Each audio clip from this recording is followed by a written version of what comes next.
हाँ तो दोस्तों, आज फिर आपके सामने आपके अदनान सर एक वीडियो लेकर आ चुके हैं। जैसे मैंने प्रीवियस वीडियो में आपको प्रेजेंट इंडेफिनिट और पास्ट इंडेफिनिट के बारे में बताया था, तो आज हम डिस्कस करने वाले हैं फ्यूचर इंडेफिनिट। फ्यूचर इंडेफिनिट को कब, कहाँ, कैसे यूज करते हैं, और the main thing is what is the use of future indefinite. चलिए जानते हैं फ्यूचर इंडेफिनिट का यूज क्या होता है। आई नो कि आपको पता होगा, लेकिन मेन चीज है उसे याद कैसे रखें, उसे कैसे यूज करें। ठीक है, चलिए जानते हैं कैसे यूज करें पास्ट इंडेफिनिट, फ्यूचर इंडेफिनिट। तो फ्यूचर इंडेफिनिट को कहाँ यूज करते हैं हम सबसे पहले हम ये जान लेते हैं। फ्यूचर इंडेफिनिट, फ्यूचर का मीनिंग तो आप सब जानते हैं। फ्यूचर किसे बोलते हैं? जिसे हम अपने फ्यूचर में यूज करते हैं। फ्यूचर क्या होता है? जो आने वाला कल है। जैसे मैंने आपको वीडियो में बताया था कि जब हम आगे की बात करते हैं तो वो फ्यूचर होता है। क्या होता है? वो फ्यूचर होता है। तो चलिए जानते हैं फ्यूचर इंडेफिनिट एग्जैक्टली है क्या और कहाँ यूज होता है। तो हम जान लेते हैं इसका मेन पॉइंट क्या है। फ्यूचर इंडेफिनिट का मेन पॉइंट होता है used for following action. Used for following action. तो फॉलोइंग एक्शन किसे बोलते हैं? सबसे पहले हमें ये जानना है फॉलोइंग एक्शन किसे कहते हैं। फॉलोइंग एक्शन हम बोलते हैं होने वाले काम को, या 2 सेकंड बाद हो वो काम, या 2 घंटे बाद हो, या 2 साल बाद हो।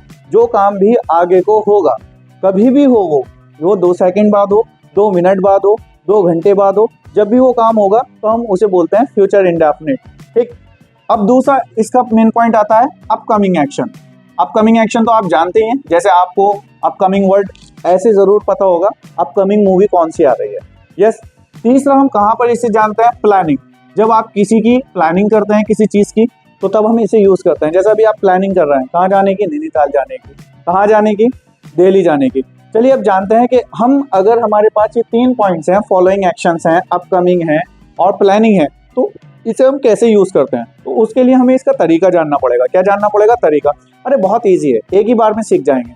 चलिए जानते हैं। Subject plus will shell plus verb की फर्स्ट फॉर्म प्लस ऑब्जेक्ट। जैसे आप देख रहे होंगे मैंने शैल को बिल्कुल हटा दिया है। क्यों हटा दिया है ये मैं आपको अलग से बताऊंगा। अभी आप सिर्फ विल याद रखेंगे।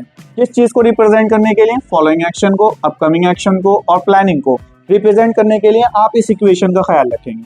Subject plus will plus verb की फर्स्ट फॉर्म प्लस ऑब्जेक्ट। चलिए हम एक एग्जांपल देखते हैं। एक एग्जांपल से हमें क्या समझ में आता है। आई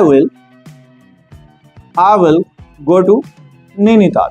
मैं नैनीताल जाऊंगा। ये क्या हो गया? ये मेरी प्लानिंग हो गई। ठीक है, मैं आपकी हेल्प करूंगा। मैं आपकी हेल्प करूंगा। I will help you. तो ये क्या हो गया? ये मेरा फॉलोइंग एक्शन है। ठीक है, आई विल हेल्प यू।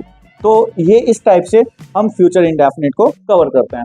तो ये थी हमारी अफर्मेटिव की इक्वेशन। फ्यूचर इंडेफिनिट में अफर्मेटिव की इक्वेशन होती है subject plus will plus verb की फर्स्ट फॉर्म प्लस ऑब्जेक्ट। चलिए अब इस निगेटिव बनाते हैं। तो निगेटिव बनाने के लिए हम क्या करते हैं? निगेटिव बनाने के लिए हम विल के बाद नॉट का यूज करते हैं।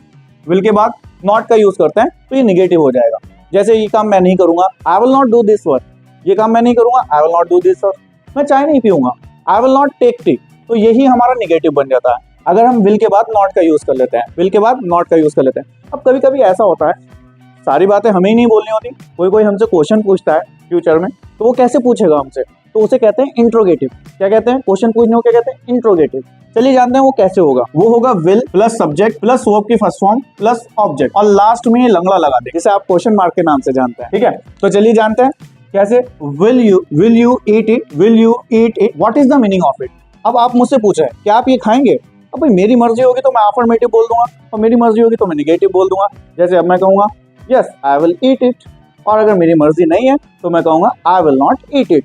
These are 3 equations. First is affirmative, second is negative, and third is interrogative. This is the sentence of future indefinite. Okay, I hope you have understood. अगर आपको समझ में आया तो अगला टेंसेस भी आप जरूर देखें। I hope you will understand. जैसा आप जानते हैं कि आपको वीडियो अच्छी लग रही है तो ज़्यादा से ज़्यादा शेयर करें, ताकि आपकी तरह और बच्चों को भी सीखने के लिए मिले।